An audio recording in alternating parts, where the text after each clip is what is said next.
Can start.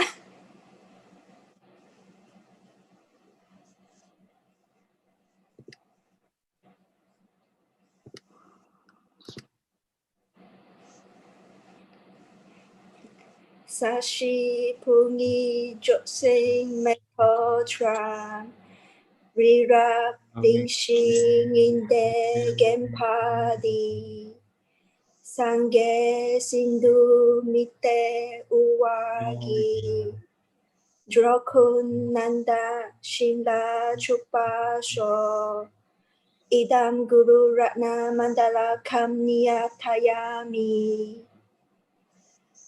Sange Chudan Shoki Chotnan La Jamchu Badu Dakni Kapsu Chi Daki Chenyang Gimpe Sunam Gi Drola Penchu Sange Drupa Sho Sange Chudan Shoki Chotnan La Jamchu Badu Datni Kapsu Chi Daki Chenyang Gingpe Sunan Gi Drola Penche Sange Drukpa Sho Sange Chudang Soki Chotnam La Jamchu Badu Datni Kapsu Chi Daki Chenyang Gingpe Sunan Gi Drola Penche Sange Drukpa So.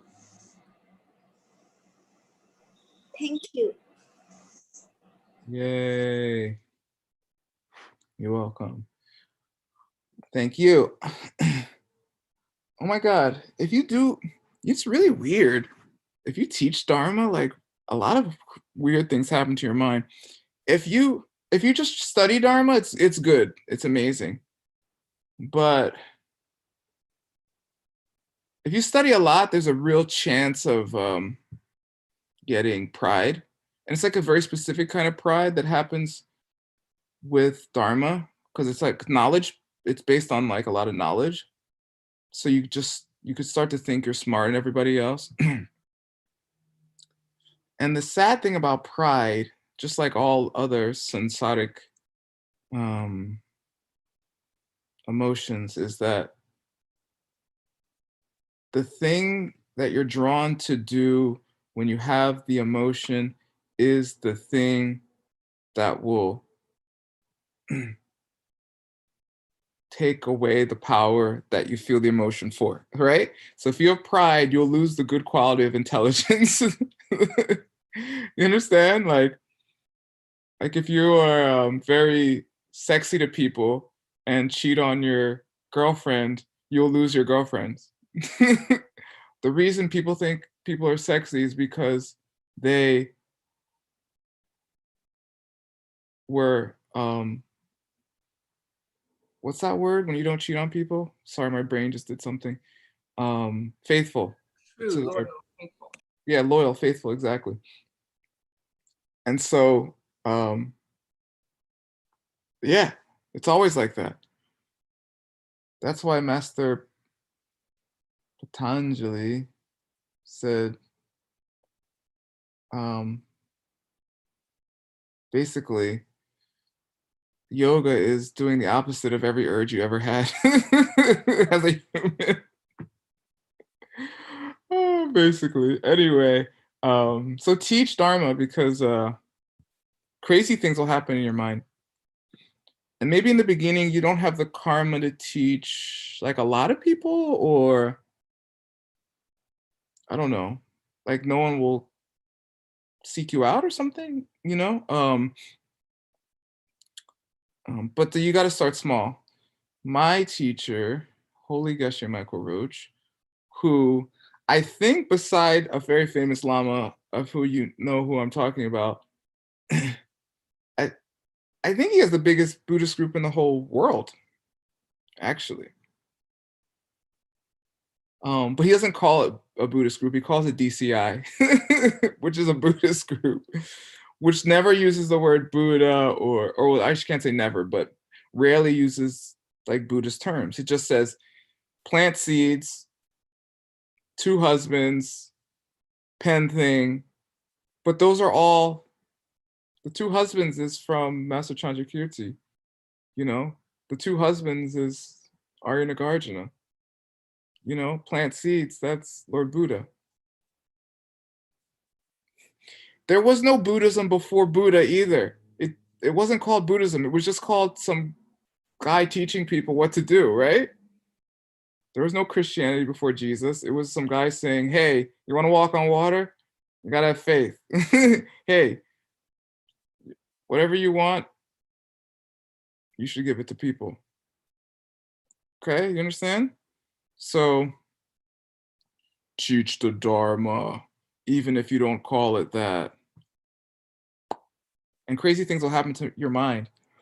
This crazy thing happened to me last night. I figured out this whole thing I've been trying to work out for weeks. And all of a sudden, it was like, wait, oh, I could just do it. And I just put it together. And now I'm doing this amazing project. Do you guys want to see?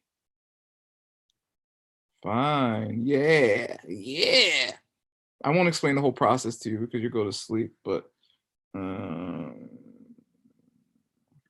here, it's on this. Maybe I'll have to share my whole screen. I'm just rejoicing. I've been working on this dictionary for 6 years. I'll share my whole screen. And I inputted all the Chinese, and then I inputted all the English from Google Translate. No, that's not good.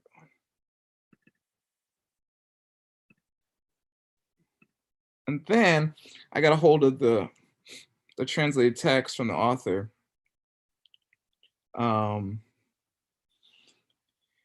Which was a big deal because it didn't exist before. I tried to find it, nothing, and all of a sudden, as soon as I got close to finishing the book, all of a sudden it was like, I was like, oh, there we go. So anyway, look at this. I figured out because I just have this big text. I'm like, what am I gonna do with this? And then I don't know, some miracles happened, and now I'm like, oh, why don't I just do that?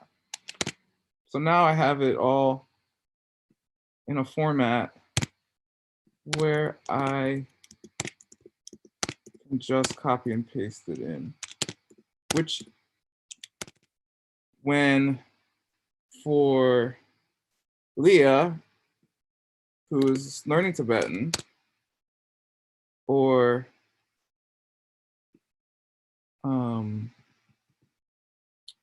Tracy Wong, who knows Chinese, she'll be able to use this and translate directly from Chinese to Tibetan, or English to Tibetan, or Tibetan to English, or Tibetan to Chinese. Because eventually this is going to go into a format that you just have boxes, you know, and you just put one in one box and one in the other box, because no one wants to look at all this stuff. And this took 6 years to figure out, and I know you don't care. Anyway, that's what I'm doing. Yay! And it's so fun for me. Okay, that's it. And there's another really amazing karma that comes from doing things joyfully, which I'm not very good at. But then I started hanging out in Mexico with these crazy Mexicans who like to throw huge Dharma parties and call them retreats. But there'd be weddings and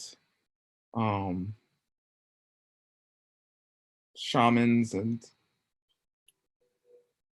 amazing Mexican dancing and all kinds of stuff. So make the Dharma fun, or no one will do it. All right, now we're gonna do quiz 10.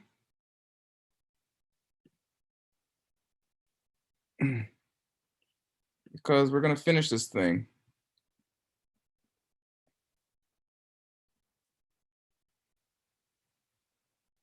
It is these 5 questions.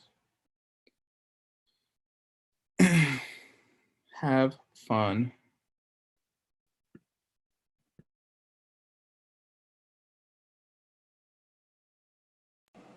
I'll give you about 10 minutes.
Aldo.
All done?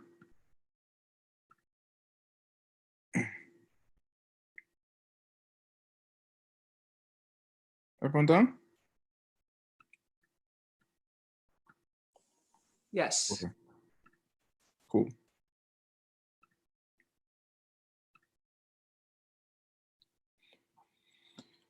All right.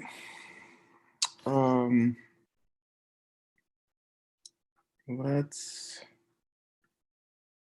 end this. I love ending things. So fun.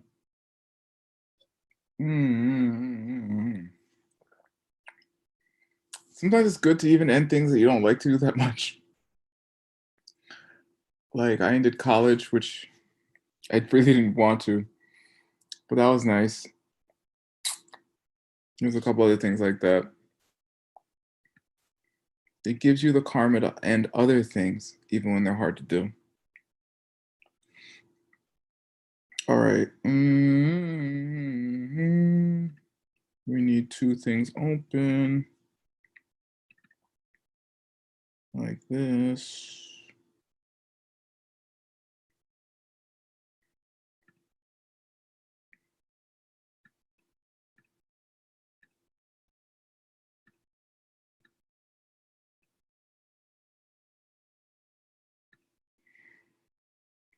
And then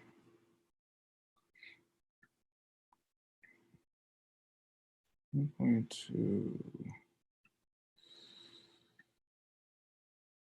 something like this.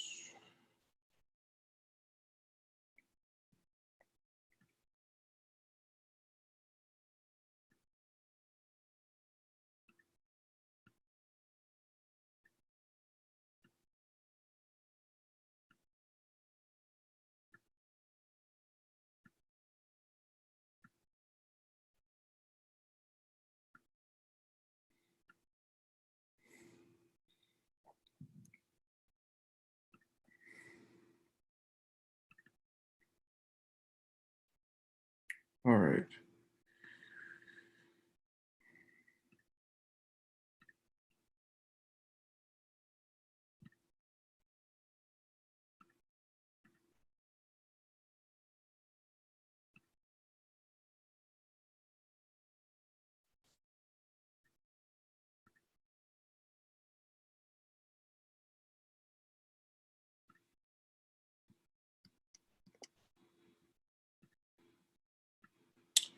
All righty then, here we go. So now we're going to review all of the quiz questions. Some will be kind of fast just because time, but thankfully we just did all of these courses pretty much. I just finished my course 12 final, but just the end of last year we did 13, 14, and 15. So, and we just did the whole course. So I think we're going to be okay. Number one, I'm going to be filling out the thing. So as I fill it out, you all will be answering the questions. Okay, question one. Kelly McGee, describe the principal problem of anger that we cannot see directly. We can't see the result of it. And that Yeah. it destroys our virtue. What destroys the what the what of what? It destroys eons worth of virtue. Okay, what is it called? The root of our virtue? Yeah, it's not the root of our virtue. It's the root of virtue. It's because it's a technical term, right? But what does it mean?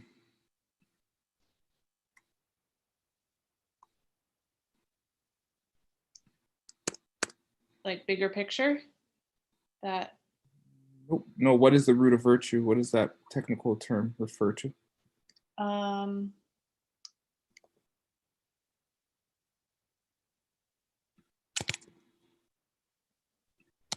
the store of all of our virtue. I don't know the right words to use. Yeah, storehouse. Yeah, it's like all the good that we have done for eons to become enlightened gets like wiped out really fast. And that's a problem if you're trying to I mean, what are some of the things that good karma brings you? Joy, peace, love, happiness. Your body, food, money, your family, a car, a decent subway system, a semi-decent subway system, a president that you kind of like as opposed to hating more so. Right? Mm-hmm. Everything good in your life. So should we be concerned if we wipe out all of our good karma? Yeah, very much so. Yeah, good. Question 1 answered. Question 2, quote from memory the lines that describe the immediate causes of anger and the usefulness of this cause. Oh wait, did we just do that? Yeah, excuse me. Did I do something? Did I do this wrong?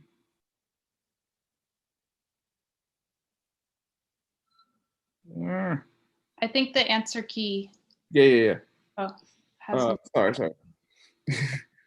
Just quote from memory the lines that describe the immediate cause of anger and the usefulness of this cause. Yeah. I mean, the answer's on the screen, but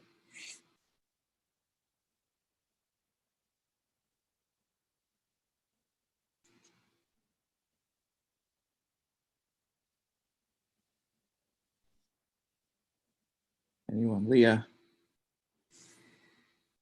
If we can do something about it, why get upset? If we can't do something about it, why get upset?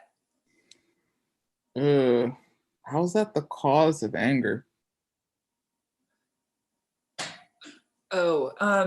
Because before we get angry, there's this sort of, we can break down the getting angry. There's sort of this buildup. I mean, some people say like upsetness is like before like the cause of anger. So nipping it in the bud is really nipping it early on, before it even becomes anger.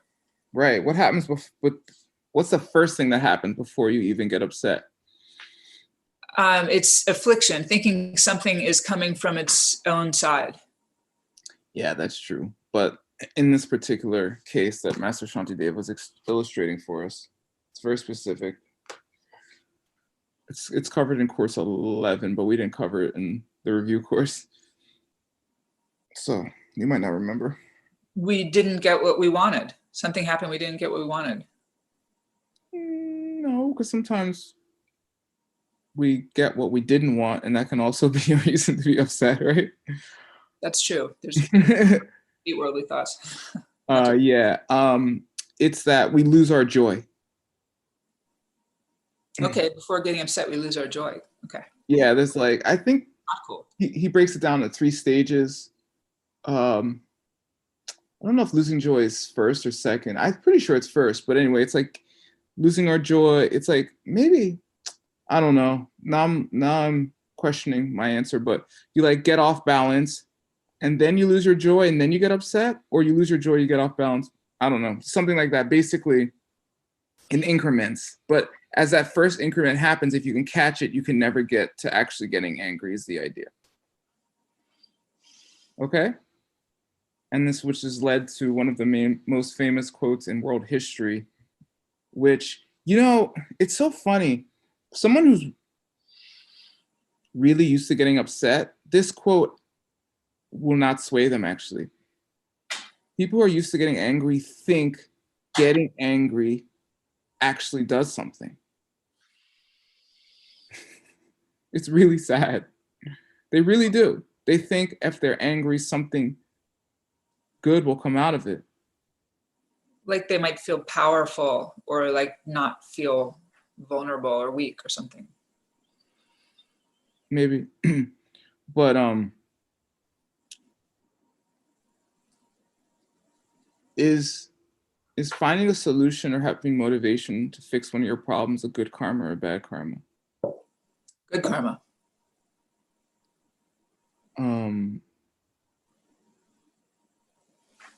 So therefore,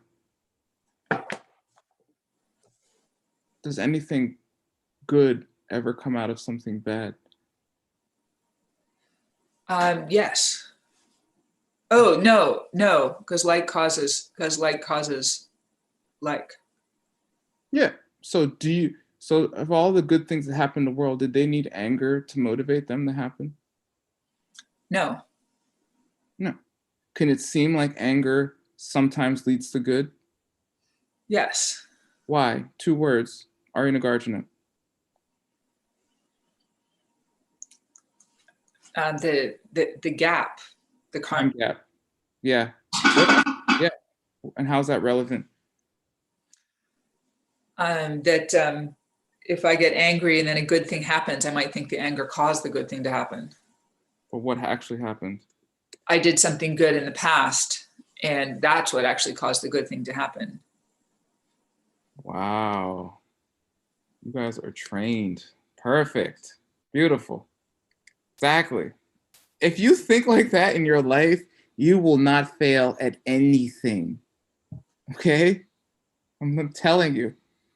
I'm telling you. You cannot fail. I mean, if you don't actually do the good karma, then yeah, you fail. When you have to, if you think like that and then take action on it, you'll be good. Okay, very good, Leah. I'm impressed. All right.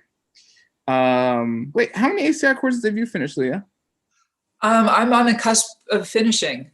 I've got Really? I've got 10 homework to do, 10 quiz and final exam, and then I've got 8, 9, and 10 meditations.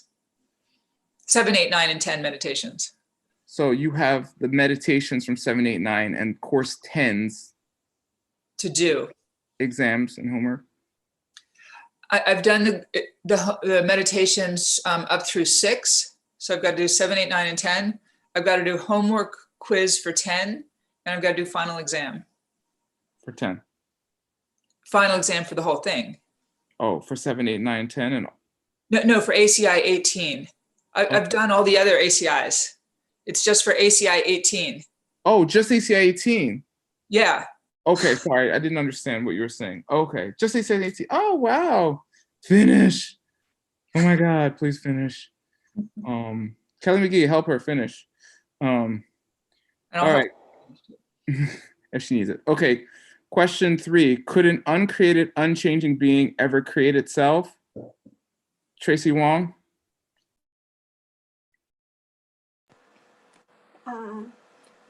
No. Why not?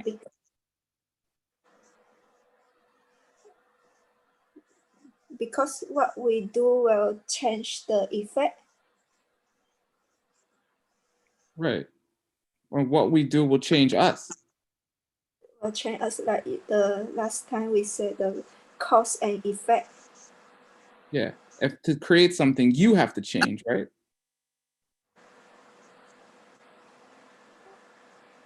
Yes. You have to move or think or do something, right? Yes. Yeah. So, yeah, something that doesn't. Okay, that's the one. That's perfectly correct. Thank you, Tracy Wong. Thank you, teacher. Kelly McGee, what's the other one that isn't in the course, but to me is even maybe more to the point? Why couldn't an uncreated being produce something? It couldn't create itself because it would have to exist first to create itself. Yeah, if it's uncreated, it doesn't exist. Yeah. So it can't create anything because it doesn't exist. Okay. It has to start somewhere. I don't know about that. I didn't say that. Kappa Majung. A created thing has to start somehow. Kappa Majung. Okay. Just because something has a cause doesn't mean it has a start. Right. Yeah. Yeah. So you had me up till there, okay? Think about it. But you get it. Yeah, if it doesn't exist, you can't create anything. Pretty simple. Okay, number 5.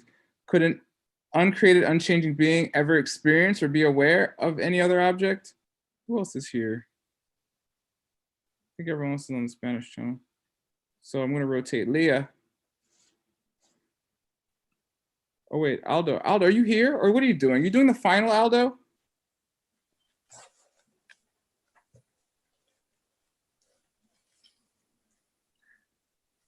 He's doing the final. I'm doing the final too.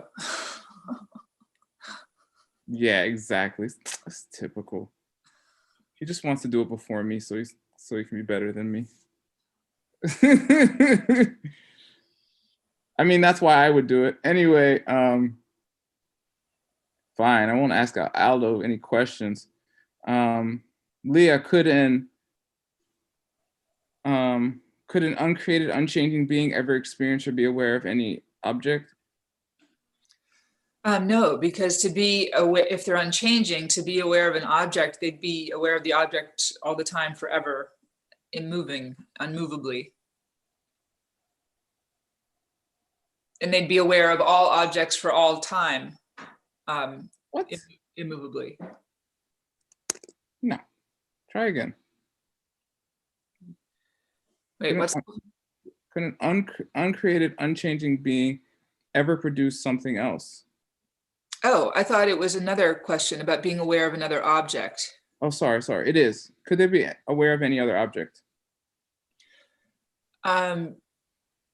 No, because if it's unchanging, then it would be aware of that object for all time, all objects at the same time, for all time.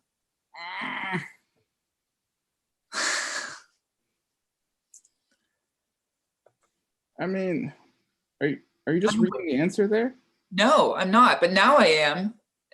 And I see it says unwaveringly. It would have to be unwaveringly aware of every object since it never changes. That sounds like what I said, except not unwaveringly. Yeah, you wavered. No, I'm joking.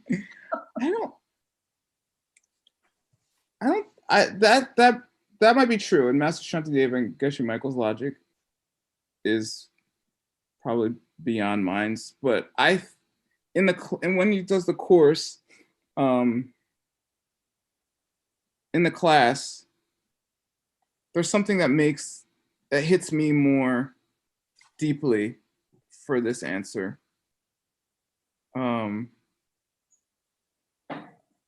Which is that if to be aware of an object, your mind has to change. And so therefore you can't be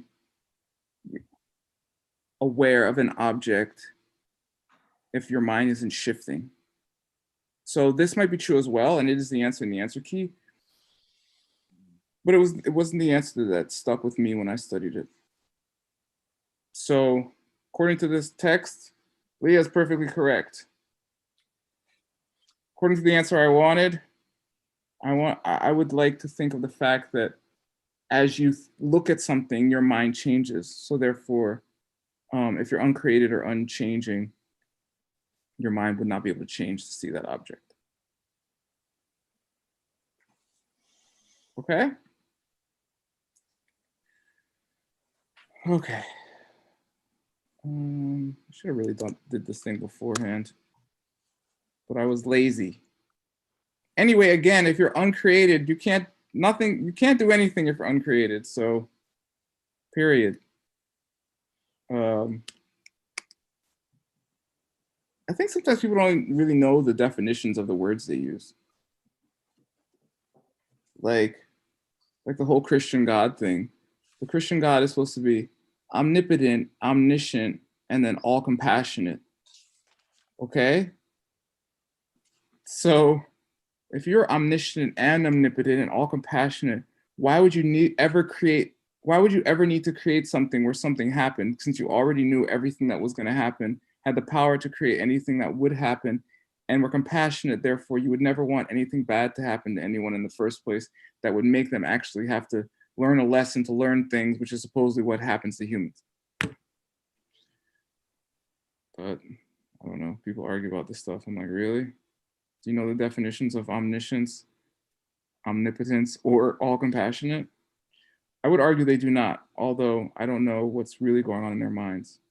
Could our world or the objects and people in it who make us angry ever have been created without a cause? Just yell out the answer. We don't have time. We're gonna run out of time. No way. No. Okay. Yeah, why not? Quick, short, and clear answer. Like produces like. There needs to be a cause from time immemorial. For anything to happen, there must be a cause, period. With these answers, you got to think you're talking to some non-Buddhist who never heard about karma and emptiness or something. Oh, right. Okay. Or you'll only be able to convince the people who already took Geshe Michael's course. Okay. So how did you just say it? That everything is caused. You just said everything is caused. Yeah, anything that happens has a cause. Right? And if people disagree with that in the monastery, they just say, I can't debate with a crazy person. Like, you can, if you can just believe any random thing, then there's no reason to ever argue or discuss anything with you. I don't want to have a debate with somebody who just believes in any random thing. Yeah, it's totally useless. So don't waste your time. But send them love. Pray for them. Okay. Okay, number 7. Give the reason that Master Shantideva gives to demonstrate that we should cherish the opportunity which we get to practice the Dharma when we meet irritating people. Answer the questions. Don't make me pick you. We have no time. Go. It's the only practice. Meeting irritating people is our way to recognize our anger and practice getting rid of it. And as we get rid of it, those people become more and more rare and therefore more treasured. Right. And people are a blank fulfilling blank, so we should treasure people in general. A what wish fulfilling gem. Why do we need other people to be a wish fulfilling gem? Because we don't know enough by ourselves.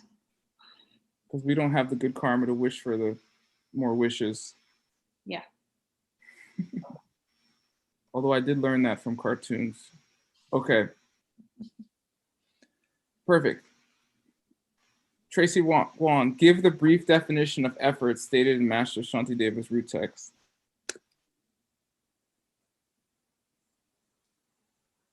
Means emanate emptiness. Tracy Wong. Wait, that. Joy in doing good. Yeah. Exactly. What kind? So are all kinds of effort joyful effort? Is that mean you have to do it happily? But do what happily? Any random thing? Don't know. No, good things. Oh, Right? yes. How do you say in Chinese? Shanye? San ye. San ye. Sanye. Oh, Sounds like listen to the accent. It's Shan, it's not Sun. San. No way. Okay. Watch this. You ready? One of my Chinese friends said, your dream is to teach Chinese people Chinese. Of course it is.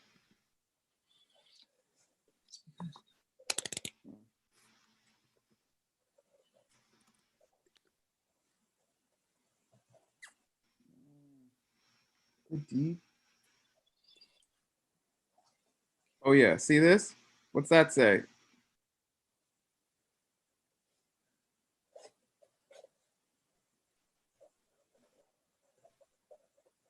The Okay. sun. Yeah, case closed. Okay, anyway. I know people in southern China and Singapore they don't pronounce sh, they pronounce it just s. Right?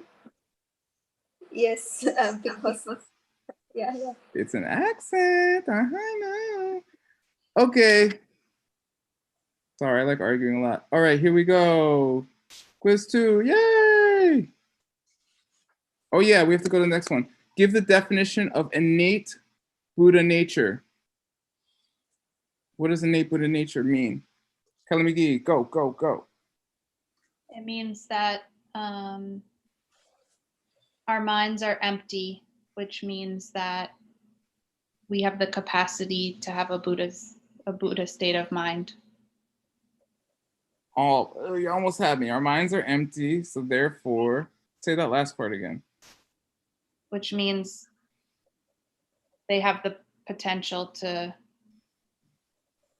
create an enlightened experience. That's true. Although I felt a little withering at the end there.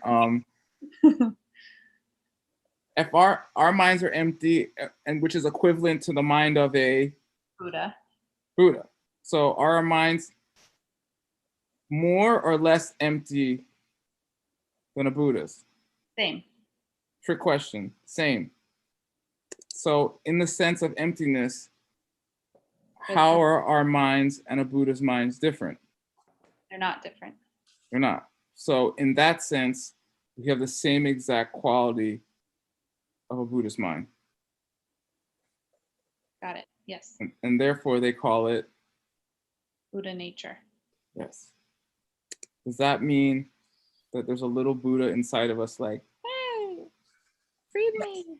Yes. Perfect, Leah. You should start teaching ACI very soon. I'm sorry, I thought it was muted. Okay. No, you can mute it though. Yes. Okay. Leah's joking, but it just means that our minds are empty in the same way a Buddha's mind is. Okay? Perfect. Very good, Kelly McGee. Does that answer how it guarantees that we will become Buddhas? I mean, is the thinking there that, that virtue and love is so powerful that, eventually, love wins out over hate in time immemorial? Is that what guarantees it? Yeah, that's basically it. There's an argument about the guarantee part.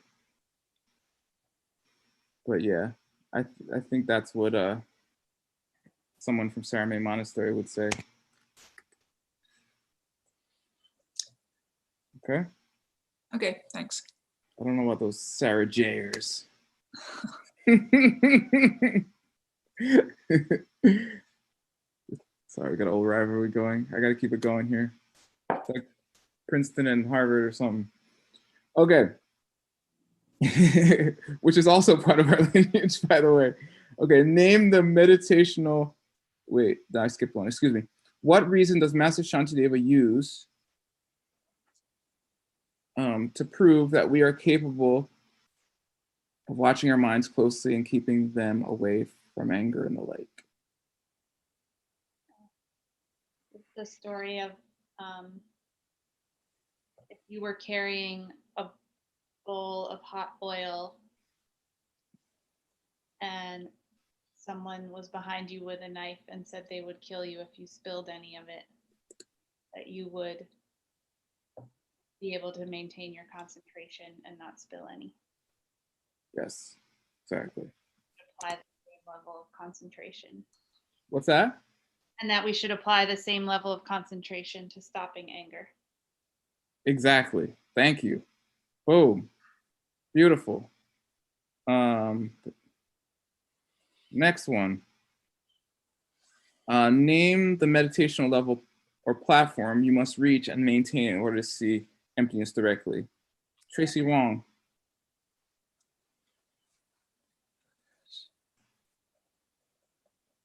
No lack of time. Say something. Say something. something, dampo, No, don't say it like that. Listen to me. I didn't say dampo. Say something. something, Tangpoi. dampo, Tangpoi. dampoi, Nierdok. nyodo, Michokme. michokme, Yeah. The platform to the first concentration level called No Lack of Time. Do you want it in Chinese? yes, I want it in Chinese. Let me see.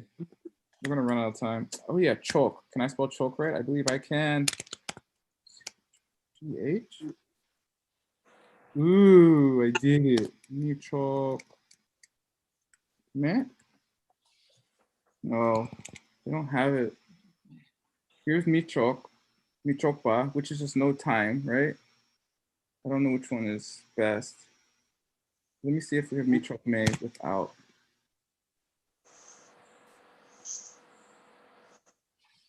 Oh, there it is. Hold on. Yeah, there it is. Something tampo near dog Michokme. Ooh. Hold on.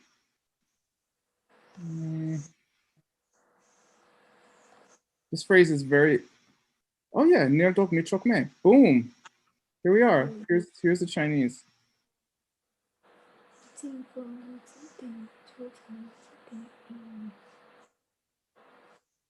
So yeah, I didn't know this one. Okay, Tracy Wong. yes, thank you, teacher. Yeah, it's interesting.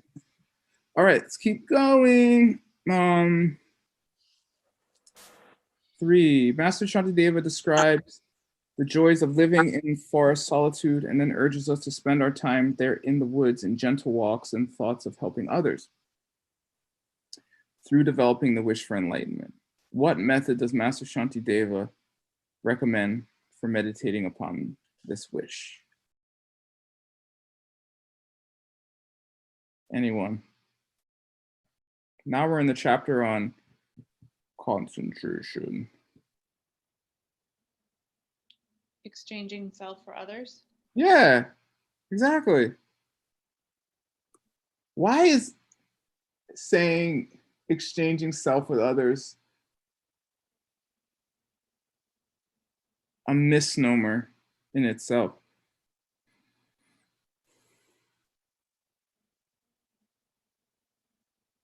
Because it depends on how we conceptualize ourselves, that in fact we can extend to be others. Yes. But what makes it a misnomer? What is learning to treat ourselves and others exactly the same? It's not on the page. I'm asking you a question. That you are me. I mean, others is me. Yeah. That means there is others. If you were really doing exchanging self and others, you reach the point where others is you.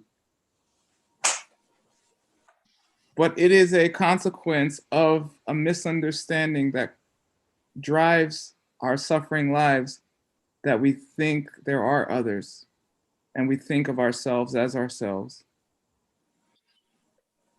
And how much pain does that cause? All of it. Exactly all of it. Perfect. Okay. How does Master Shantideva address the objection that we could never learn to treat ourselves and others exactly the same, since their pain does not hurt us and our pain does not hurt them?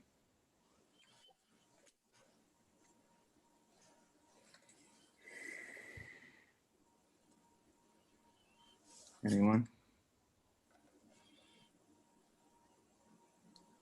Come on, we just took this quiz. Saying. Huh? Kind of building on what we were just saying. Yeah, that, exactly.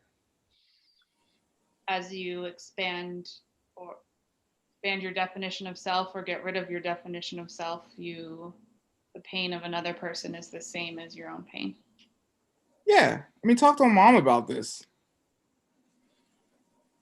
talk to my mom. It's kind of crazy how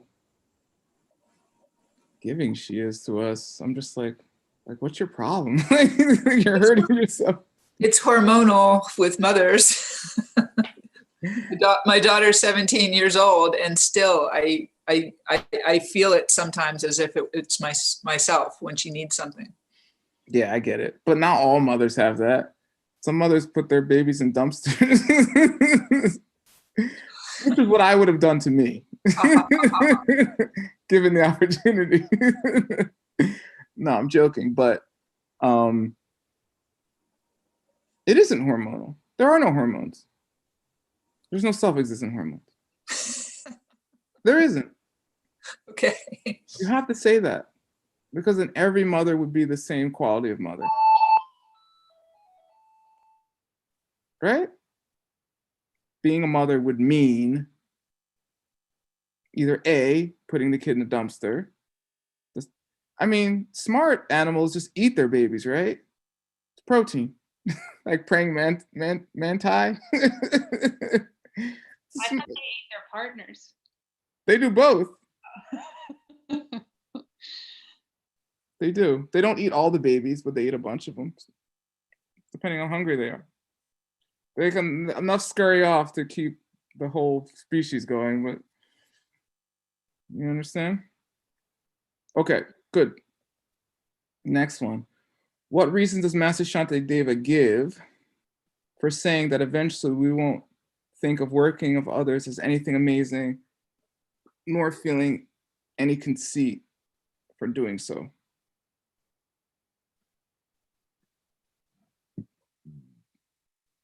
He says it would be just like feeding ourselves. Yeah, every time we feed ourselves, we're not like, oh my God, I was so able to put a hot dog in my mouth, a veggie dog, you know? Or someone be like, dude, you're a grown-ass man. Who cares? Like, you know, like that's, that. You know, I mean, everyone has got goals, okay? But come on, you can do better, right?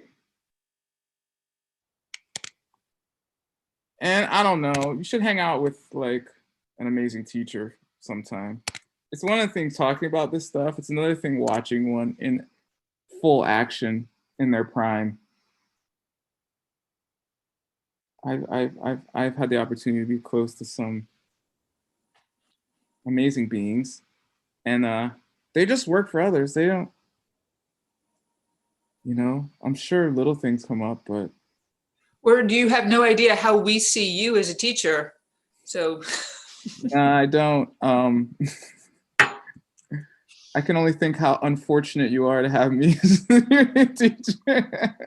There's so many better ways it could have gone. Every night I cry for you all. Nah, I'm joking. But really, it's amazing to see someone who really cares, who really tries to help beings, who just does it. Like Master Shantideva says, why should we help others? I don't know if it's gonna be on the final, but what does he say? Why should we work to stop the pain of others? What does Master Shantideva say? Because others is us. No, well, he says that. He says that all over the place too. But he's not. What you say, Kelly McGee? Because they're hurting. Because it's pain. You don't need more of a reason. I know I didn't say anything else. That was the pregnant pause. You filled it. Come on, negative space. Kelly McGee. Anyway. And one day you'll get that and you'll be like, the only problem is you won't have enough money for everyone you want to help. You won't have enough time. You won't have enough energy. And so what will be the thing you have to do to help?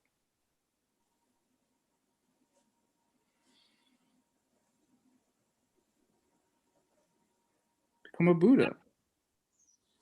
You'll realize you have to become a Buddha. Not that you want to, that you have to. There's another one. Why should you want to become a Buddha? Because there's pain. Okay? That one's mine. Okay, 1. Explain why good and bad deeds are like an illusion and yet still function perfectly well. Tracy Wong.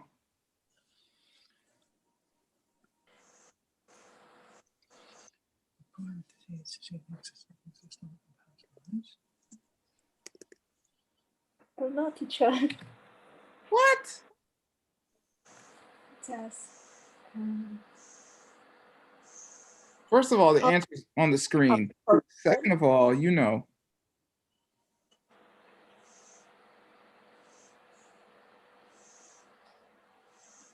all are coming from our projection. Yeah, exactly. Good and bad things both come from projections. So why do they function?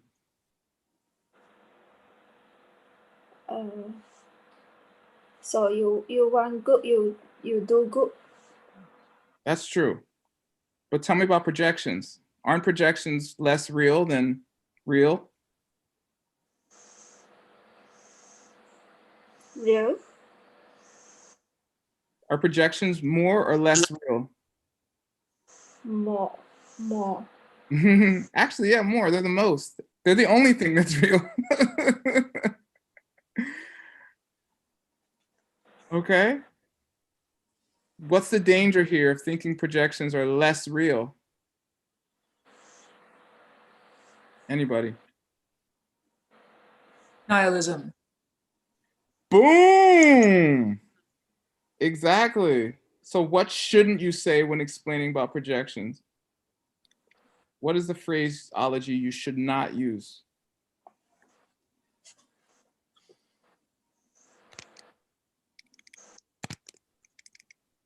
This is like the Jeopardy question. It is. It's Using the Jeopardy. Jeopardy clue. You're given the question. Even though things are projections, they're still real. Oh, so don't say even though, say it's because things are projections that That they are real at all. that they are real at all. That they can exist, that they will exist, that they ever existed. As opposed to the gotcha, which is any of that other thinking you're having. If you say even though, you have a seed, an intellectual shade of thinking things are self-existent because you think self-existent things are realer than projected things. Shade, that's a good word. There's shades. It's not mine, it's Geshe Michael's. It's from a famous teaching called Nyen Len, having shadows of wrong thinking, even at the level of an arhat. Okay. If you want more Tibetan phrases and their philosophy, come to Mixed Nuts starting this Wednesday, 9 o'clock Eastern Standard Time. Okay. Relate the 6-step process described by Maitreya, which links the failure to perceive emptiness to the suffering we must go through.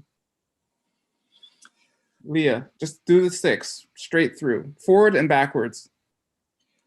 We're born with the seeds to see things as self-existing from past lives, from time immemorial. Okay, yep. Go. Okay. We notice that things are self-existing. Notice? Not Yeah, notice. we're born and we start to see things are self-existent at a very basic level, even like before we have like language.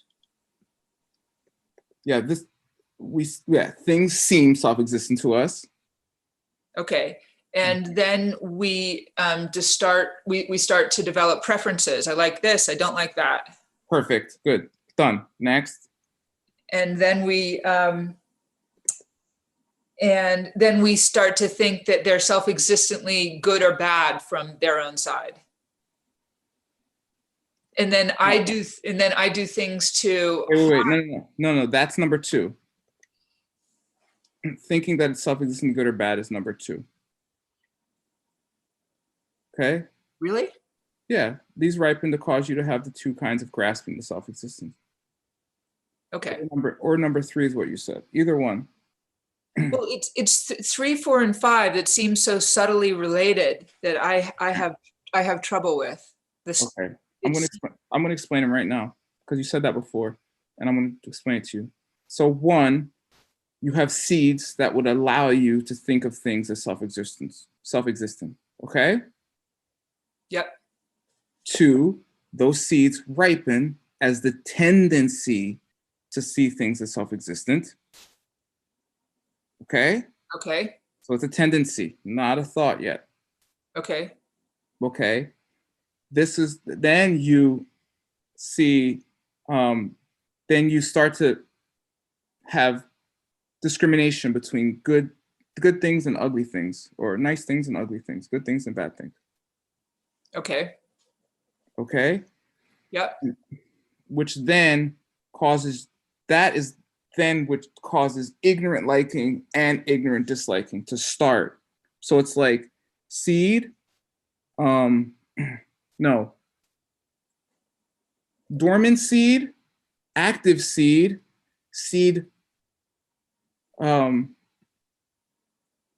starting to sprout. The seed has sprouted. And that's the 4th. Seed is sprouted is number 4. Ignorant liking and disliking. Okay. Then these are fruits. And then 5, we take the actions that harm people. And then 6, the wheel continues. Yeah. Okay. So with this idea that we can jump in the first link, since some of these things happen pre-thought, that's a really hard thing to do. No, between link 1 and 2 is where you jump in, not at 1. Not before 1, but before 1 and between 1 and 2. Before 1 and 2. And I'm mixing different links too. I'm mixing a 6-step process and a 12-step process. I didn't say that, but you can. Link 1 and link 2 is ignorance and fresh karma. So that's where you stop it. Or between link 8, 9, and 10, because that is the ripening of 1 and 2, essentially. But that's a whole other teaching, which will take way too much time. Maybe I'll teach the Wheel of Life. I don't know. Okay. It's like my favorite teaching ever. And you should be able to do it forward and backward in your head if you want to get out of this mess. Okay? Do you know if we can access the recordings for Sue Geng teaching the Wheel of Life at a Mixed Nut All-Stars from a couple months ago? I don't know. Maybe. If that's Nick or Tim or one of those people. Okay, thanks. I don't know. Geshe Michael, I would listen to Geshe Michael's teaching on it. It's succinct and extremely clear. And I would listen to it over and over until you have it memorized. Okay. Where are we here? No Buddhist school agrees that there is a person which is distinct from the physical and mental parts of a person. But the middle way says that we are further neither any single one of our parts nor the whole of the parts. It's easy to see that we are not any one of our parts, such as an arm or a leg. But why is it the case that we are not the sum of all of our various parts?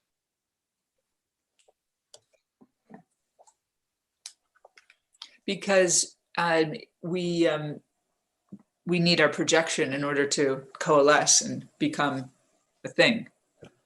Yep, that's it. We've gone about that forever. We're not going to because of time. That's exactly it. All right. Next. What then is the real nature of the me? Kelly McGee.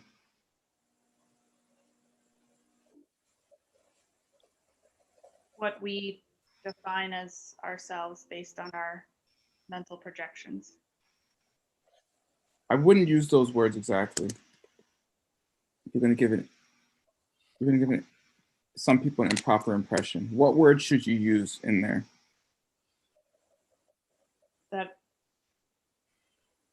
What It's- verb? forced upon us by Yes. Say forced.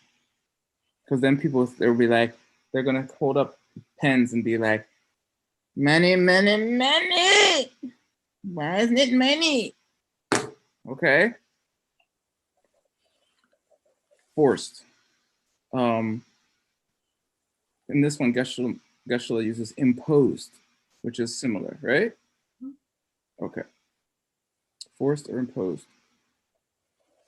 All right. Cool. I'm not staying over time, so wherever 3 o'clock comes, we're done. Nah, I'll stay over if we need to. I have about 6 of the good qualities of a llama. I don't know. On a good day, I have 6. That's pretty good. You should look for some other teacher. Maybe 6 is saying too much. That's a good day, okay? Maybe it's more like 3. Okay, and not the cool ones either. Question 1. They're all cool, I'm just joking. What do we call the process of going down in levels through the parts and the parts of the parts and so on as a method to establish that things are actually empty? I think it's the wording's a little hard. I think the wording's hard because Holy Geshe Michael didn't want to give away the answer to a question on the homework via saying it in a certain way. Anyway, this whole homework is about a key thing. Do you guys remember?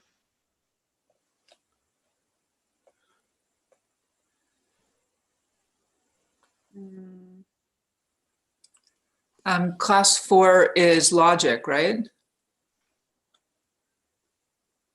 I think so. Oh yeah. Nah, we're in Master Shanti Davis still, definitely. 12. Oh.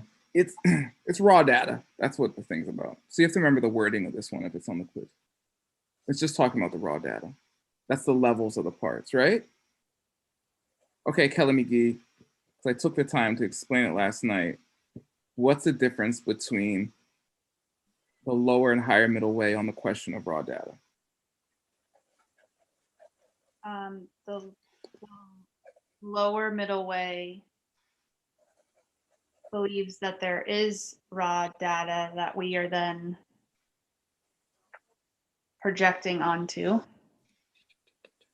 The isn't the right word. There's self-existent raw data that Yay! There's and yes. higher middle way says the whole thing is a projection. Exactly. Done. Boom. What do we tend to think of as ultimate raw data for each of the 2 great divisions of a person? Science, atoms, or moments? Yeah, as far as physical things, as far as physicality, atoms or the smallest parts, you know, because no one's going to say atoms nowadays. Any nerd's going to be like, well, Higgs-Boson particle, quarks, you know, whatever. So, and then moments of, and then like ontologists, I don't know.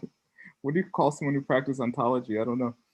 Philosopher would say, yeah, you could start talking about time, perception, right? Either of those. Okay, good. Wait, hold on, I gotta keep track of. Where's the raw data? Where's the time thing? Excuse me. This is why I should do this ahead of time. Okay, here we go.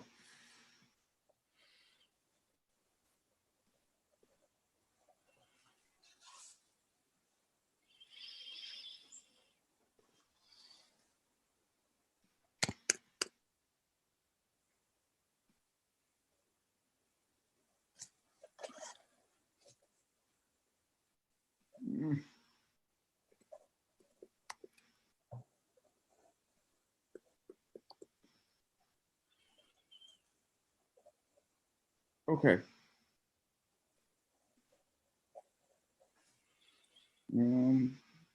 What really then provides the raw data of all existence for every level of mental or physical objects? Our karmic actions. Yep, done. Give a general description of the object which the middle way denies, that is, describe what emptiness is empty of. It's the thing that we're so sure is self-existently there. And some metaphors for it are a two-headed 30-foot pink elephant rampaging in my room right now, or a rabbit with horns, or a sky flower. So we know these things can exist, but really any self-existent object can exist just as much as those things can. In other words, they can't exist. And we call this the gotcha. Boom, done. Exactly right, perfectly said. And use the classical examples. Okay, sorry for speeding up time. State a negative reason why we should study the Buddhist art of reasoning, and then give a quotation from Lord Buddha himself to back up your statement. Now we're in course 13. To avoid judging others. What will happen to you if you don't avoid that? You will surely fall. Where do you fall to? Like you slip and fall? A lower realm, like a hell realm. No. Yep. Where did Lord Buddha go when he judged that other bodhisattva? Probably to hell. Yeah. Well, I think he went to hell first, and then he was born as a dog like 500 times, and then he was born as a monk that had to disrobe like 500 times. I'm pretty sure that's how it was. But I think I've heard that story 2 different ways, so I don't know. Okay. Is it hell realm or lower realm? Like, is animal? Would that include animal? This quote, or is it does. It's lower realm. Yeah, but specifically in the example from the sutra, he does go to hell and an animal birth as well, as I recall. Give the names of the 3 relationships that hold with a correct reason and state them in a simplified manner for a logical statement. Consider sound. It's a changing thing because it's a thing which is made.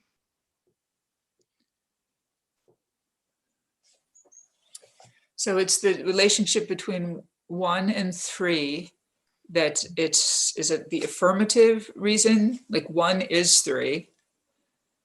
The subject and the reason are connected, yep. And 2 and 3 are positive, and then that 2 and 3 that I'm not stating them simply, that's for sure. I'm looking now, the positive necessity and the negative necessity. So the positive necessity means that 2 and 3, that the relationship between them holds true. And the negative necessity means that the opposite of 2 and the opposite of 3 is accurate. I didn't say it well.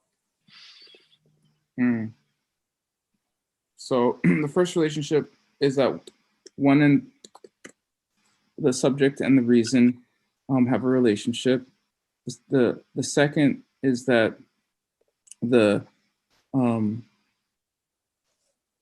if the reason is not true, then the assertion is not true. And then the third is, oh wait, that's wrong. The second is if the reason is not true, and then then if the reason is true, then the assertion is true. And then the third is if the assertion is not true, then the reason is not true. And in the terms of consider sound, it's a changing thing because it's made. The first is sound is a thing which is made. The second would be if something is a thing which is made, which is the reason, it must be a changing thing, which is the assertion. And then the negative necessity, if something is not a changing thing, it cannot be a thing which is made. Okay. This is all a review, a reminder you should know these things already. You're not on mute, Leah. Okay. 3, name and define and give one classical example each of the 3 nominal divisions of things that are general. Kelly McGee, tell us the 3 generals. This list omits Drachi, so give us the other 3. Just give us the names first. The Rikchi, the Dunchi, and the Sokchi. Good. Look at you, little Miss Tibetan, little Miss. I don't know no Tibetan. I don't know nothing about Tibetan. So what does Rikchi mean? Quality. Class or something, type. I don't know. Chechak really means, well, let me see. Yeah, no, general and quality are the same. Yeah. So Rik is like class, like or type, or kind. Okay. And what is Tunchi? What's Tun? Mental. No, it means object, literally. It's the thing that creates the objects. And then Sok?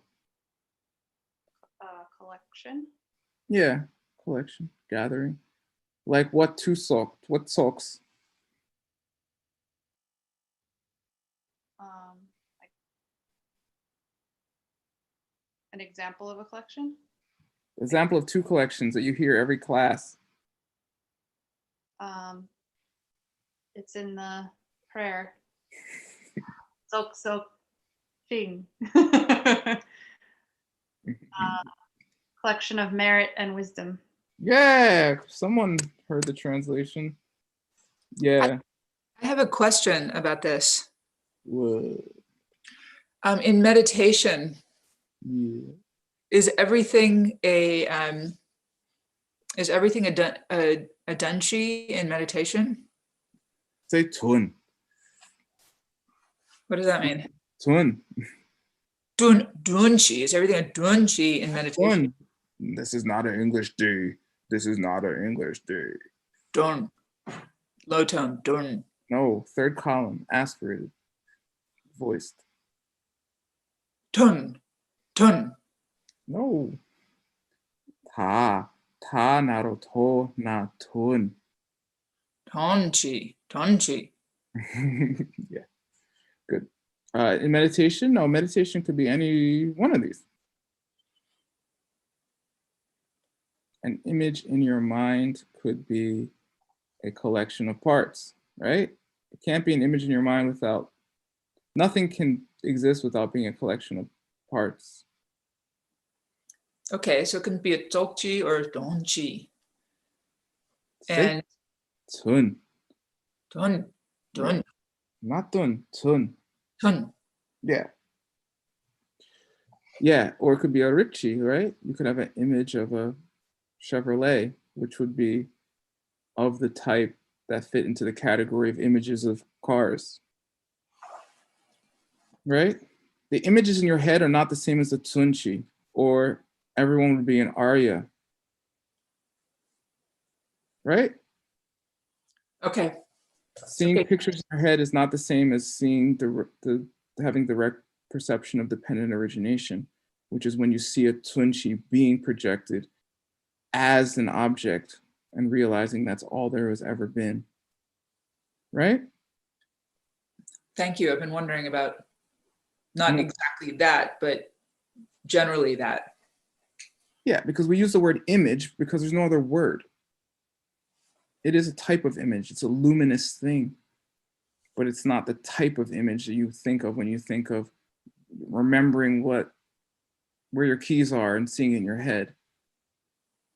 Because if that was the case, everyone would be an art, because everyone has those all the time.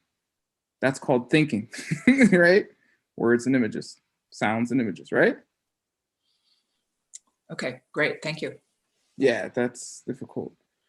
My mind only book talks about stuff like that, but you don't want that headache. Okay. Why is the study of quality and characteristic vital for those who wish to see emptiness directly? I want a short, correct answer, Kelly McGee. Since Tracy Wong is hiding now, or she's sleeping, she should be sleeping. I hope you're sleeping, Tracy Wong. Okay, Kelly McGee. It helps us logically. Well, I'll start again. It's all like dependent origination. So being where getting to the point where we can see our minds projecting that image onto something. Come on, Kelly McGee. I mean, that's right, but do better. It's also a way of like logically reasoning ourselves to that.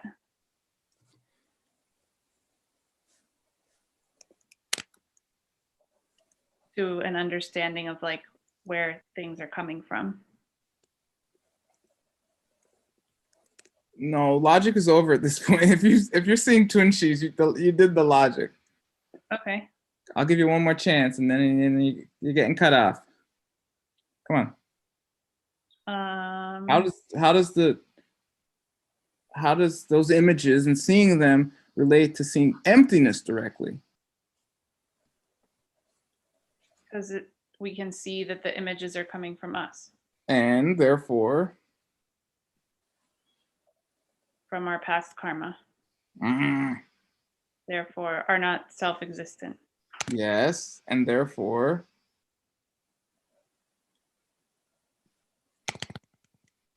And therefore we can see a lack of them? Yeah, almost. Therefore? Lack of them would be? If all we ever saw was images, therefore?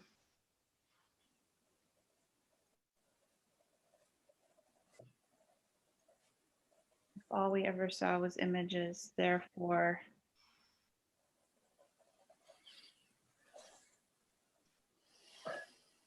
I don't know. There was never anything out there except for the images, which is emptiness. Yes. Don't yam me. You got to get both halves of those. Can I try a way to say it succinctly? Yeah, you have 10 seconds. Go. Okay, it's a way to prepare, to lay the groundwork. It's a way to conceptualize how we have been incorrectly having perceptions for our entire life, putting concepts of things onto objects. A few of those words are going to mislead and are going to water down the teaching, unfortunately. It's not that what you said was wrong. It's just that it somewhat weakens the impact. Just listen closely, okay? If it's true that everything in your whole reality has come out of images in your mind, the next thing to realize is the fact that there's nothing but images coming out of your mind. Now, when you say that but, or except for, or nothing but that, it means emptiness. Subsequently, you can see emptiness directly. Not logically, not because you thought about it, because you realize it. So don't say conceptually, because you're past conception. You're past having to think about it at that point. The whole second path up to that point is thinking about it, or understanding it. But once you reach that point, you've moved on to another level. Thank you. Yeah, that's why I'm being specific. And it helped. With this stuff, you should be specific. Okay. But very good job for both of you. But I don't know. If you think about it in the terms that you're both saying it, it's going to take you like 20 more lifetimes to see emptiness. Okay. If you think about it in terms like Geshe Michael teaches and Ken Rinpoche taught him, you can see it in this life by just doing these courses and teaching people these courses. Okay, here we go. Or that's not that I know directly. Name the 2 types of correct reasons used to prove the absence of something.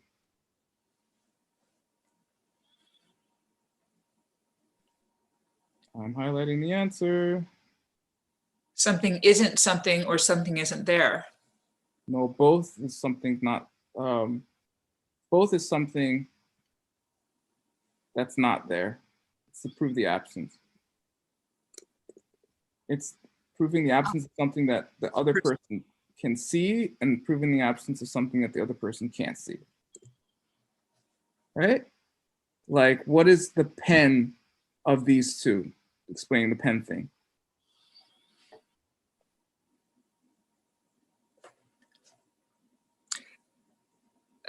So people can. Come on, just say A or B. Oh, that would be A. Trick question. It's both. Okay. A, because anyone can intellectually understand emptiness, right? Right. Intellectually, you can be like, yeah, the dog thinks it's a chew toy, right? Right. Which is perceptible to the particular planet. What about the direct perception of that emptiness? That would be B. No, it would be A, imperceptible. That's right? Right. Yeah. Okay, don't worry. Study. What's next? Name the 2 types of correct reasons used to prove the absence of something. Oh, I just did that one. Quiz 7. Yay, we're almost done. We're not going to finish in time. We'll probably be like 15 minutes over. Oh yeah, Tracy Wong did go to sleep. Okay, she loves you guys. The Tibetan word lojong has been translated into English as mental training, state of reference by an eminent lama to the famous lojong in 8 verses, which gives insight into another way of translating this word. Okay, Kelly McGee is the master of this question. Tell me the Lama and his name and his years and what he said. Okay. Chagye Rinpoche. Chankya. Chankya Rinpoche. Yeah, perfect, good. He was the former life of Pabanka Rinpoche. Yes, that's true.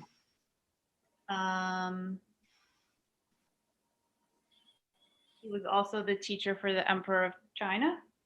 That's also true. Well done. Years. And good. His years are right there, 1642 to 1714. And what did he say? I thought that was Pabanka Rinpoche's years. No, Pabanka Rinpoche is 1878 to 1941. He translates, or he thinks, he describes Lojong as developing the good heart. Good. Which is instead of the direct translation, which might be mind training. Perfect. Good. And what is developing a good heart a synonym for? Bodhicitta. Yeah. Exactly. Good. So Lojong is actually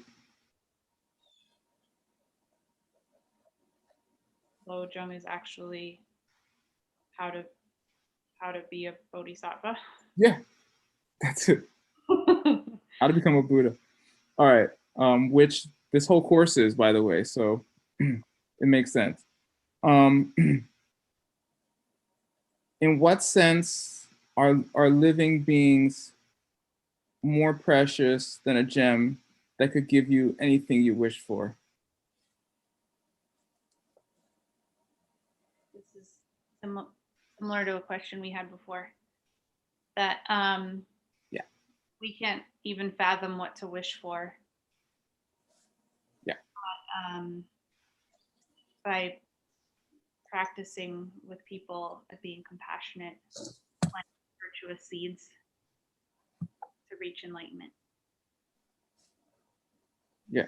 Say that last part again. We can't even think of what to wish for, and therefore We can't even think of what to wish for. Yeah. But by practicing Lojong in relation to other beings, we can plant virtuous seeds that will ultimately blossom into more than what we can wish for. Yeah, basically, like by helping others, we will start to have motivations and get things that we wouldn't have ever even thought of the things to get, which are actually the things we're going to get us everything we wanted. Yeah. Okay. Very good. If we continue to take the loss of any situation upon ourselves and continue to give the advantage in any situation to others, what's to stop others from taking advantage of us? I love this question. Yeah, you have to think about this or you'll never do Lojong. Or if you try it once, you'll be like, what? That didn't work out. Forget this. That this is a misperception that thinking that others taking advantage of us as a result of us giving them the advantage, that's not the direct result, but that's the result of a previous negative karma. So the way to stop others from taking advantage of us is to do exactly this, which is to give them the advantage so that in the future we don't experience that anymore. Perfect. So before you practice Lojong, what should you do?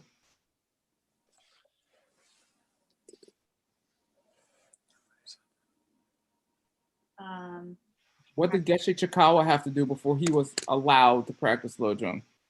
Practice an ethical way of life. Almost.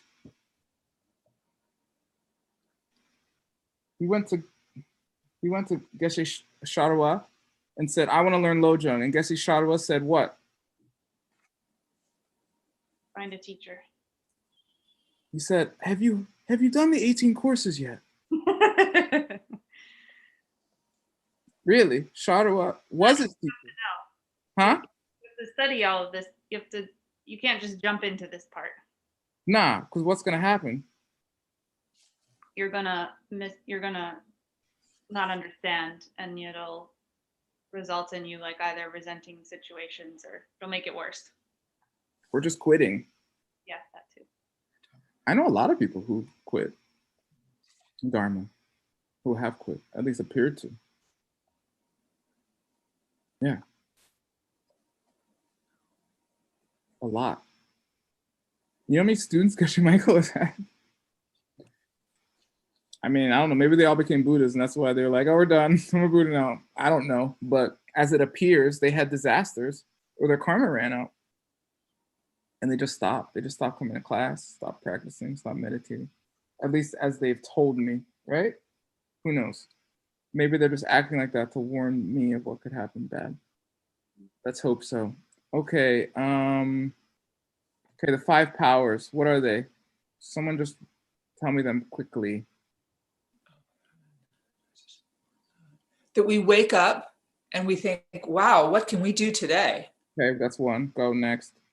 That we're living our life and like we infuse every single moment of our life with bodhicitta. Basically, every time we change positions, we think of bodhicitta. Okay, good. Next.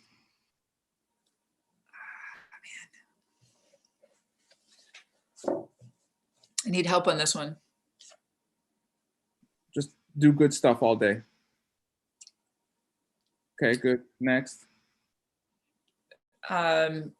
Let's see. I know the last one is praying before we go to sleep. The last one is rejoicing and praying. I didn't ask the last one.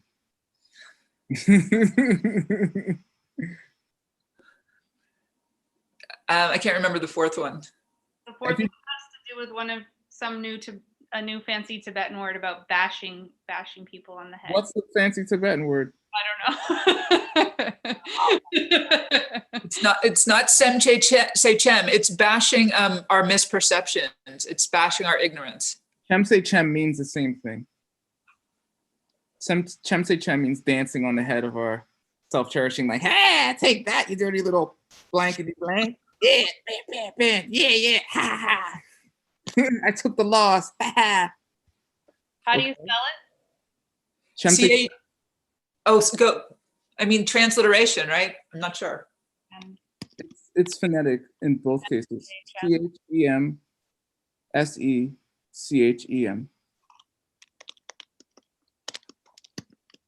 But this isn't, this is sujinpa, which means to tear out or rip out, which is related, okay?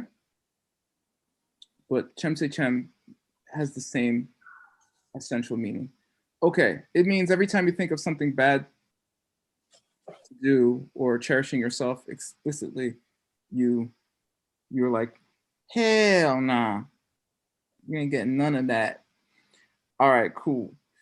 Write the famous verse of freedom from the 4 attachments. Who remembers it? Okay, let's hear it, Leah. A person who is still attached to this life is no Dharma practitioner. Yes. A person who is still attached to getting what they want is no bodhisattva. Third line. What's the second line?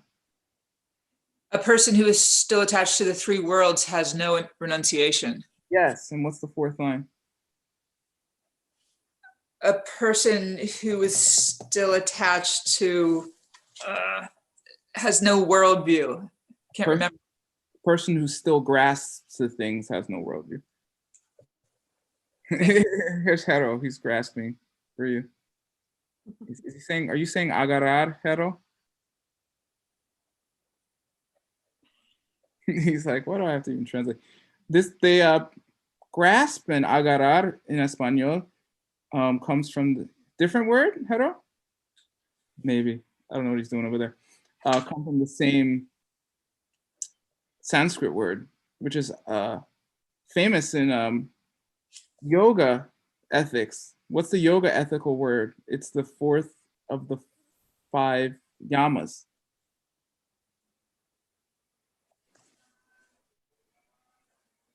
Aparigraha. Did someone write it in the chat? Was it Aldo? Oh, this is a different word in Spanish.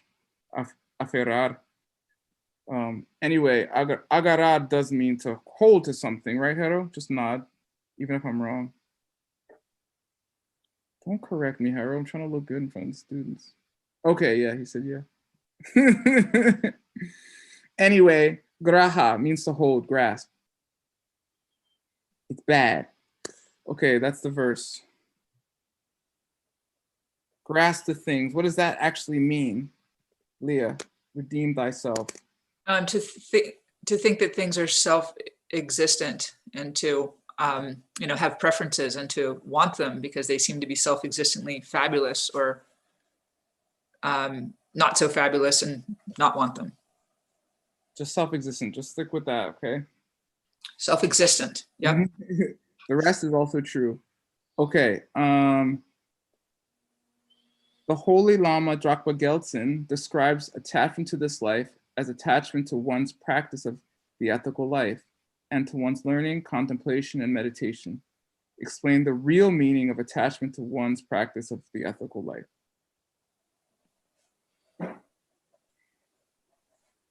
Anyone? If you want to say it in Spanish, you can too. Someone will have to translate probably though. This is referring to attachment to like practicing based on your instincts. Yeah, or or what? Instincts and What we were taught when we grew up. yeah, exactly. Done. Okay, there's more. For the more complete answer, please look at your answer key. 3. In discussing why one should not be attached to the 3 realms, the Holy Lama Drapa Gelson mentions the pain of pain and describes the suffering of the 3 lower realms. Name these 3 realms, describe where they are, and explain how one takes birth in these realms. Hell beings, hungry ghosts, and animals are the 3 lower realms. Yeah. And one takes birth there. Well, they don't have a separate location. They're in the same location we are in. And you take birth there based on your karma being forced upon you from your past actions. That's true. That's all true. Your perception shifts based off of your past karma. That's right. You win. What do you win? Everlasting bliss. Okay. What does she win, Bob? Omniscience. Everlasting bliss. That's what the middle of enlightened pursuit needs to be. Yeah, right? Push you to paradise. It's a good idea. All right, cool.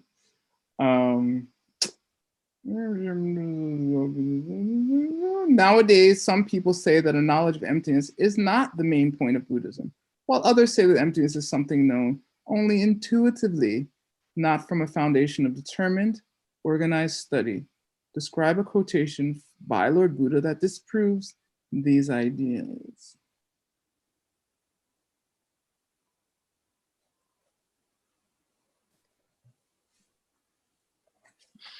That people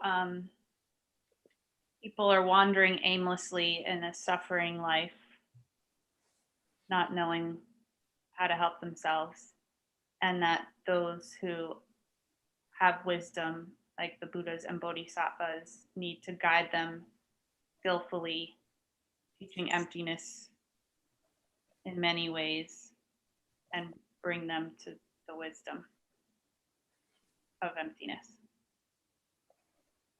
It's true. Yeah. And really, people are suffering horribly. If they're not suffering now, they'll be suffering soon. Some people think they will never suffer, but they will. And often by the time they get to that level of suffering, it's too late. And some people might not even ever really know that they are suffering on a deep level, but then they're dead. It's too late. Right? Like you could stay on drugs your whole life and never know that you had a pain in your back. That doesn't mean there's not something wrong with your back. It just means you're covering it up with drugs, right? Mm-hmm. Yeah, it's extremely common. And then when people start to wake up and they do realize the suffering they're in, they have about 0 tools to help themselves. It is extremely rare that people have any tools to help themselves in a real fundamental way, or have any real ability to change their status in life, or stop their status from slipping precipitously. Right? You know, like a precipice, like a cliff, like, okay? Like every high school athlete will become fat, you know? Every football star will have brain damage. Every millionaire will feel lonely and horrible. Okay? And everyone's jealous of everyone else, and they think everyone else has got it better, and everyone is suffering. The poor people are like, well, the rich people. And the rich people are like, oh, those people with no responsibilities. And the dumb people are like, well, the smart people. And then the smart people are like, oh my God, if I only was like, didn't understand as much or get it. And the ugly people are like, oh, those hot people. And the hot people are like, oh my God, I wish people would leave me alone. Or I'm such a loser, I don't feel hot. or the unknown people are like, oh, those famous people. And all those famous people are like, oh my God, I wish no one knew who I was. Okay? The grass is always greener, unfortunately. Okay, describe the 3 different levels of the terms literal and figurative. Oh, Kelly McGee, go ahead. Okay. The first one is expression. Mm-hmm. That's like, does the words you're using match the meaning? Yes, perfect. Then the other 2 are reality and understanding. That's true. Reality is the object, the way the object is being, the way the object appears and the way it actually is. Do they match? Yes. And then understanding is the perception. No, number 2 was a perception. This is how they. No, number 2 is reality. You just said that. Okay. Number 3 is the understanding. Number 3 is understanding, which is. If you literally understand something, then you know where it actually comes from. You have a direct perception of it. Yes. And if you know it figuratively, then you have an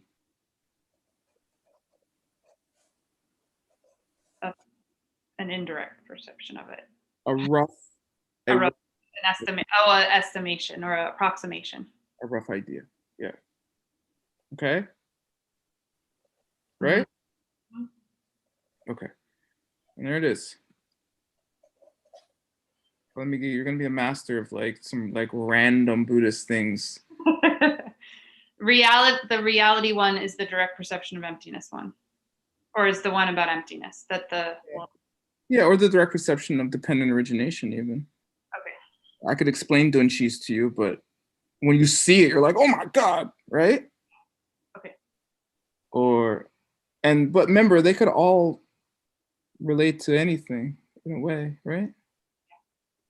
But very good, very good. And these are things that require contemplation. But we are just getting homework done. Okay. And we're almost done. 3, Jason Koppel points out that if what the Buddha said must be divided into what he said that was figurative, what he said was literal, then the Buddha's own statements about when he was being figurative and when he was being literal cannot necessarily be taken literally. Rather, we must in the end rely on what is logical and makes sense to us. Describe the 3 logical tests recommended by Lord Buddha and state the source for them. It's to cut it, to rub it, and to melt it. And sometimes rub it means a touchstone. And cutting it means to look at something logically, using deductive reasoning. And let's see. Touchstone means to go to a source like a realized being. Does it corroborate with something we've heard from a realized being? And melting it means to consider it in light of our own experience. Does it ring true? Yes. Melting it is direct perception. Cutting it is deductive. And did we lose Leah? Something happened to her feed. And a touchstone or filing it could be authoritative.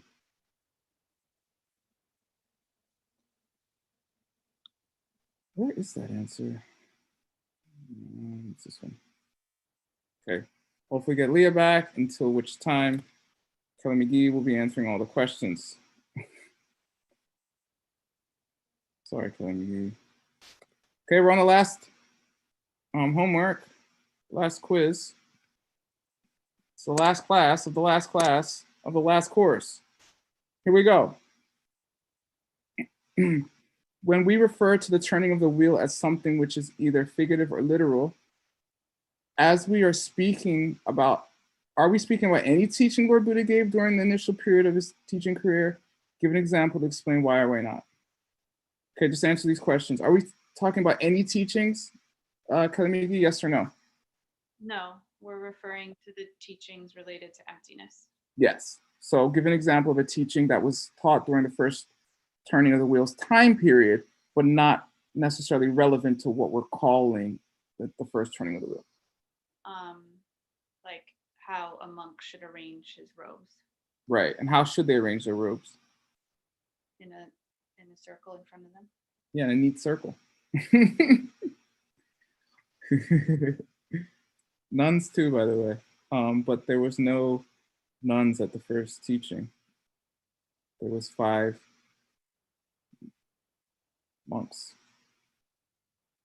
Who were those 5 monks in a past life? I don't know.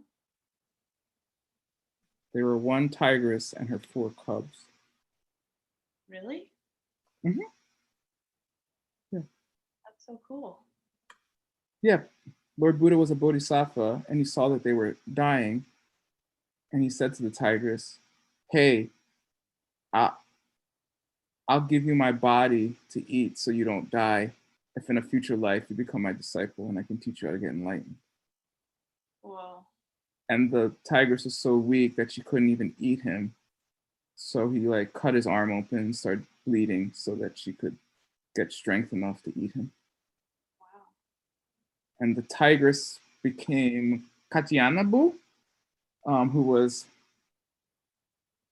the disciple who saw emptiness directly after the first teaching, meaning immediately saw emptiness directly after the first teaching on the Four Noble Truths. Wow. 4 Arya Truth, right? And you shouldn't give your flesh, just give veggies. What, according to the Middle Way School, is the ultimate, also called ultimate truth or ultimate reality? That things don't exist self-existently. That's it. That's the whole point of all these courses. So try to keep that one in mind. Okay, done. How does the Middle Way School describe deceptive reality? Deceptive reality is what appears to us that things are that it appears to us that things are self-existent, but that it's really another way. Right. And is everyone deceived by deceptive reality? No, people who've had after the direct perception of emptiness, you can see the deceptive reality and ultimate reality.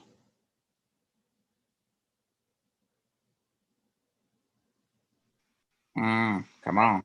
You have to be fully enlightened to see those at the same time. But after you have the direct perception of emptiness, you're aware of the deceptive reality being deceptive. You have no intellectual belief You have no intellectual belief in self-existent things, but they still appear to you as self-existent. but you know they're not. But you know they're not. You don't have an intellectual. This is still like, seems like a cup out there, but you know it's not a cup out there. But that doesn't mean you can like touch it and it turns to like $100 or you always, right? Right. Okay. That's a distinction. At that point, can you see though what made the cup be there? No, only Buddhas. I think high-level bodhisattvas start to have different inklings and understandings of that, but only Buddhas understand it perfectly. I mean, you can remember what you learned in ACI class and be like, whoa, well, the cup's there because I gave someone something to drink from, you know, but you don't know it directly because you still have the obstacles that block you from knowing everything. And amongst those is the true cause of things. Explain where the name of the mind-only school comes from. It's called the mind only school because it's mainly mind, or the mind is the main thing. Yeah, perfect, good.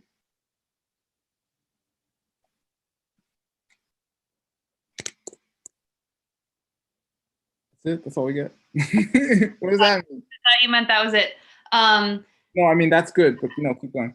Meaning that everything comes from our minds, not from some other creator being or things existing self-existently. Yeah, or creator being, or like factories. It's mind in the sense that it ain't factories. But where'd the factories come from? You mean there's no factories? So mind only school doesn't believe in factories? No, those are also from your mind. Oh, Leah's asking to be let back in. Sorry, Leah. That's it. You only get one shot. Joking. Here we go. Oh, there's other people. That's supposed to be Aldo's job, but he's off doing the final. Aldo. Thank you. I want to rejoice. Oh, yeah. Man.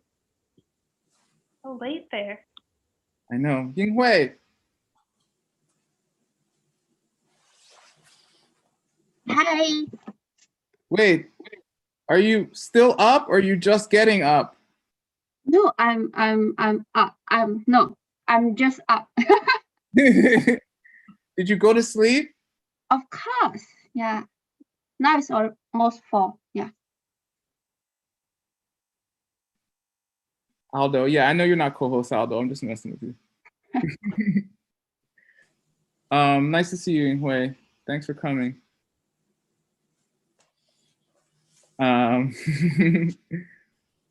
Okay. Yinghui, you ready to finish the course for us? Come on, don't let Singapore down. Here we go. I have a long way to go. Yeah. Okay. He answered this question. The Heart Sutra says that the real goal of Buddhism is stop the process of aging and death through stopping ignorance. Is this a literal or a figurative statement? If it is literal, then why have we not seen any person who stopped the process of aging and death? Assuming you haven't. Why?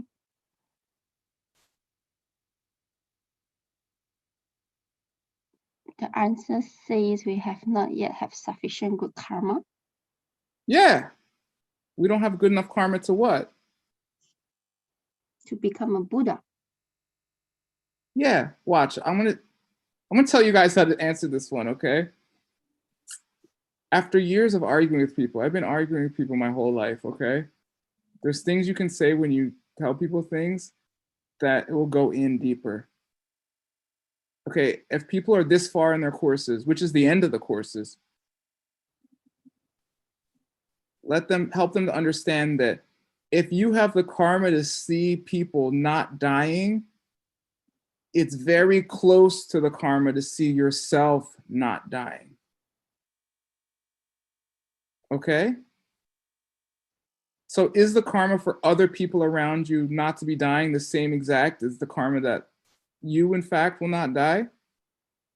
No, not at all. You can hang out with rich people and not be rich. But guess what happens to most people who hang out with rich people?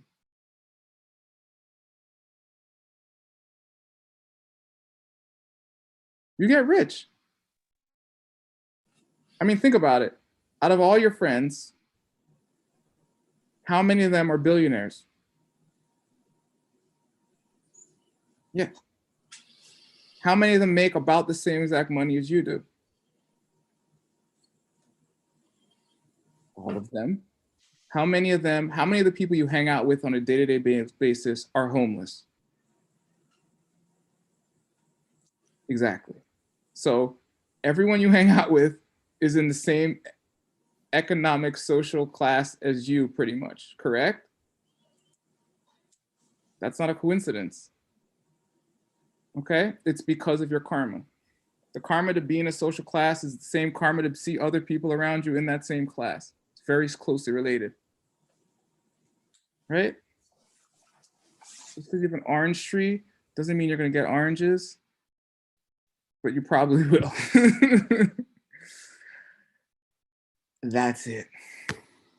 Yay! Woo! Oh my God. Stopping all shares. Taking a nap. Any questions? Congratulations. Yay! Cool. We did it. So thank you for everyone who came. I reminded people a few times about the thing on Tuesday. Aldo, can you send out an email to the Mexico group or people who took the courses about the 3 Joules thing on Wednesday? Tuesday? Is it on Tuesday? I said, excuse me, Tuesday. This is February 16th. To everyone, even though they didn't attend to your class work? I mean, it's mostly people in the class, but I mean, like if, people have been doing the courses pretty much. People who are finishing up their coursework, but especially people who took the class. Right? Is Aldo there? Hello, hello, hello, hello. Aldo, Aldo.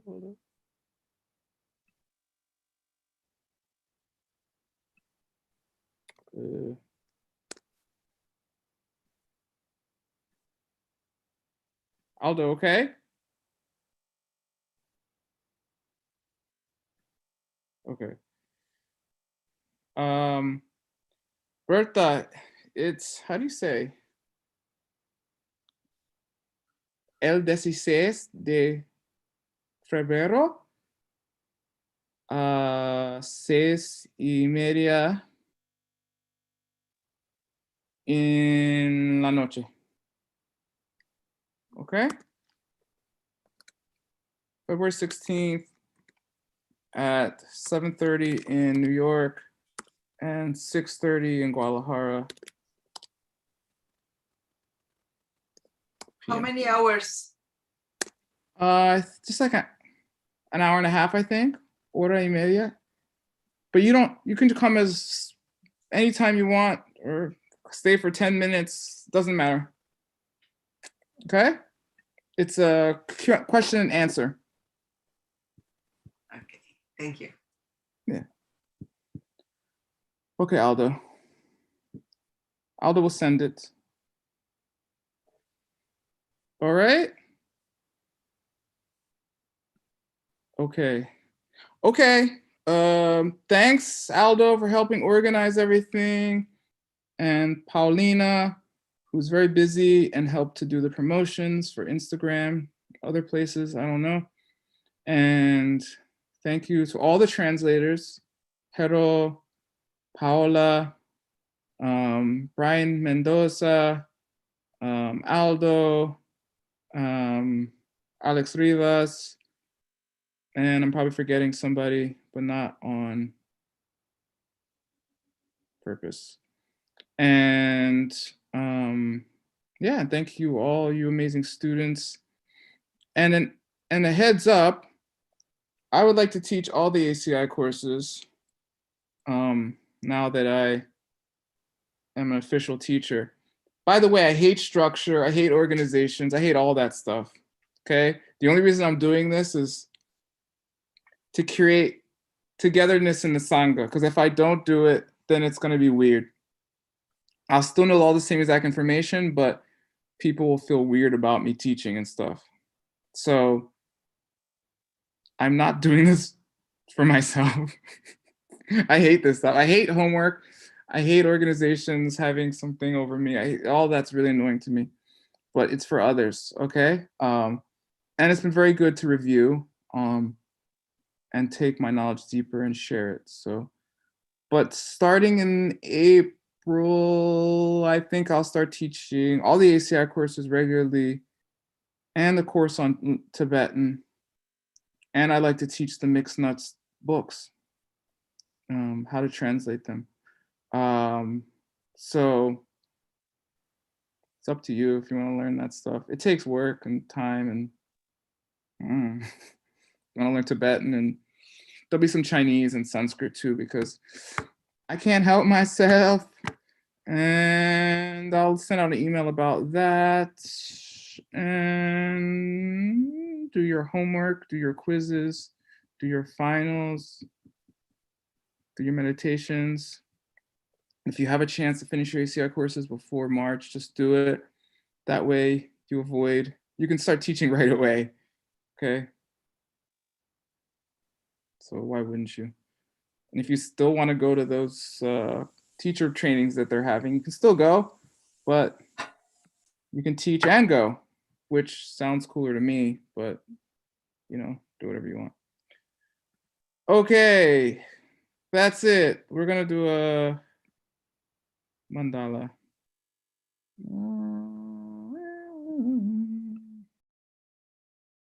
De nada, Tanya. Where's the mandala? Here's the mandala.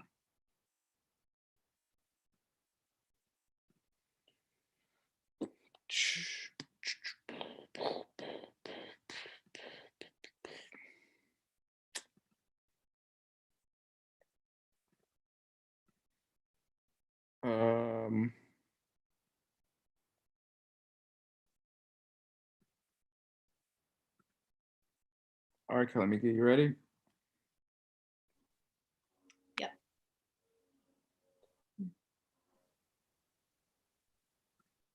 Sangye Chudang Oh, wait, sorry. Not that one. Try again. Sashi Puki Jukshin Meto Tram Rira Blingshi Nyende Ganpadi Sangye Shingdu Mikte Uwargi Jokun Namdak Shingla Druparsho Idam Guru Ratna Mandala Kam Niryatayami Gewadi Keukun Sunam Yeshe Tok Tok Shing Sunam Yeshe Lejun Wei Dampa Kuni Toparsho.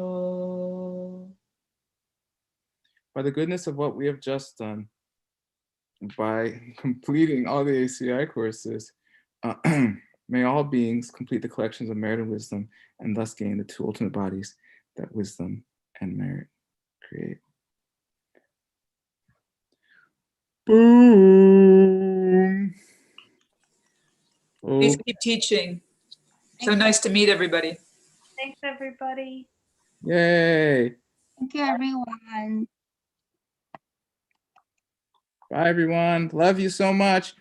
Look forward to teaching you further. If you want to learn Tibetan, I might be your guy.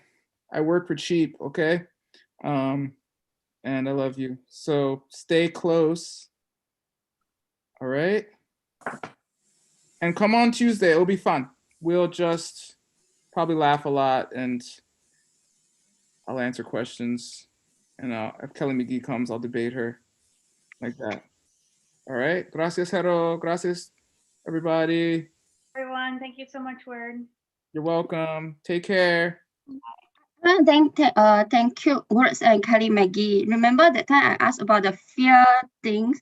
I really tried and it really works. So yeah, thank you so much. Yeah, the fear, the insects. Yeah. I think after that they still happen then, but I think it's I'm calmer then. Yeah, it's just do it with intention. Yeah, thank you so much. Okay, you're welcome.